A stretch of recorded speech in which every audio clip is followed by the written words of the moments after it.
Ipinagdiwang ang 34th founding anniversary ng Soldiers Village, Barangay Santa Lucia.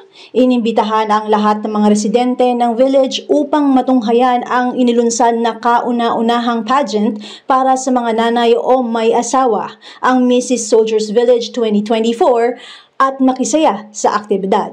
Ayon sa Homeowners Association Officer na kanilang ipinagpapasalamat. Nagaganap ngayon ay yung 34th founding anniversary namin dito sa Soldiers Village, kung saan taon-taon namin ginagawa ito.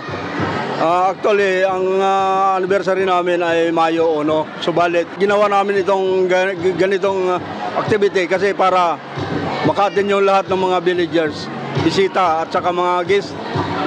So ngayon, palabas namin ngayon yung kauna-una Mrs. Soldiers Village pageant para papasalamat din kami dahil sa mga accomplishment ng aming samahan tulad ng mga palaro, mga development ng aming lugar at saka marami pang iba. Dito sa residente, napapasalamat kami kasi nakikiisa lahat ng mga homeowners dito.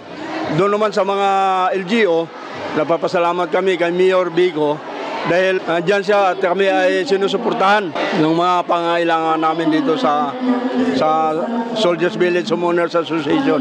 Ganon din sa kapitan ng barangay na usahan kakasama kami.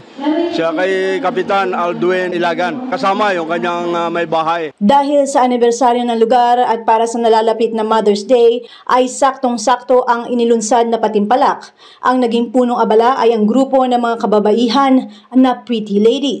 Ayon sa grupo, nais nilang ipakita na ang kababaihan ay may talento, ganda at talino. Itong activity ngayon ay partnership ito ng yung mga Pretty Girl Zumba Fitness. Kaya siguro napansin nyo, medyo marami ang bisita ngayon.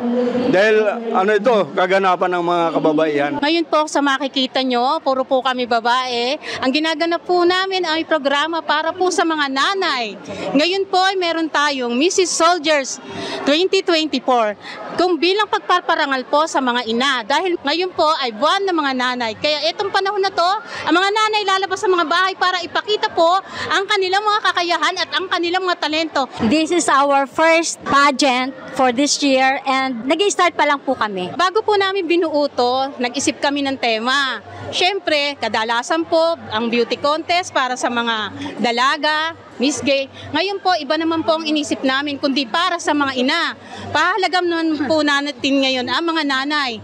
Kaya po, makikita nyo po rito kung gaano kagaling ang mga nanay. Meron din po sila mga tinatagong talento na talagang ipapakita nila sa buong mundo na hindi lang sila pambahay, pang talented pa talaga sila. Ang mga prizes po namin ay malalaki po.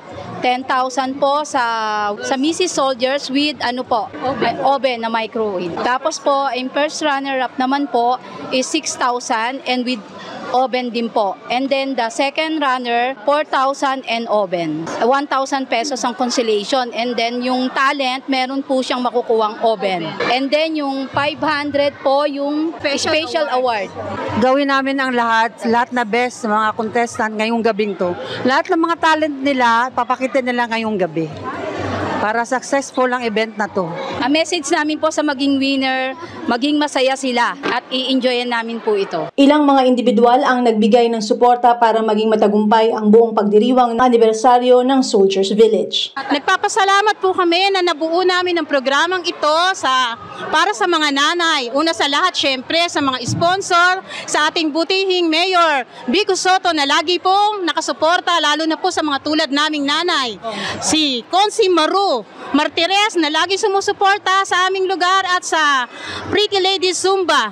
Si Congressman Romulo na nandyan din po na nalalapitan namin palagi pag may kailangan kami. Si Kapitan Ilaga na sumagot ng first prize para dito sa patimpalak na ito.